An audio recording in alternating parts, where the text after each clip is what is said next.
Dans cette vidéo, nous allons voir une application de la trigonométrie, à savoir comment calculer une longueur et en particulier celle d'un côté de l'angle droit.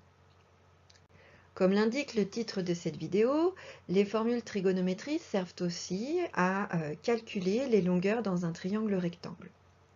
C'est le cas pour un triangle rectangle dont on connaît la longueur d'un côté et la mesure d'un angle aigu. Avant de voir un exemple, récapitulons les 4 étapes de la méthode.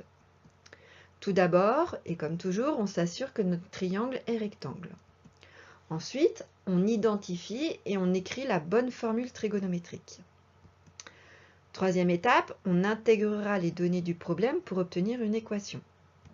Et enfin, on s'aidera de la calculatrice pour simplifier cette équation et conclure. Passons directement à l'exemple, avec le triangle ABC rectangle B, tel que AC égale 7 cm et l'angle BAC égale 30 degrés. On cherche à calculer la longueur AB. Première étape. Comme le triangle ABC est rectangle en B, on va pouvoir utiliser une formule trigonométrique. Mais laquelle? C'est ici qu'on passe à la deuxième étape. On va chercher une formule qui fait le lien entre l'angle BAC, l'hypoténuse et le côté adjacent de l'angle BAC.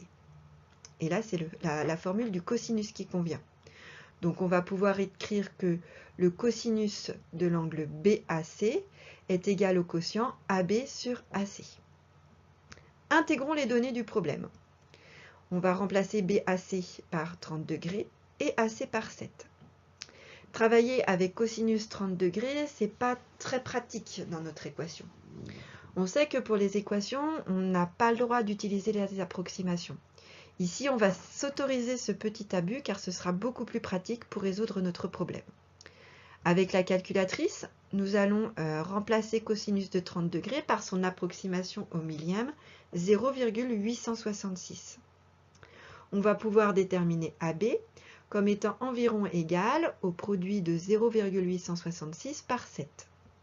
On obtient environ 6,062 ou plus simplement 6,1 cm. Voilà.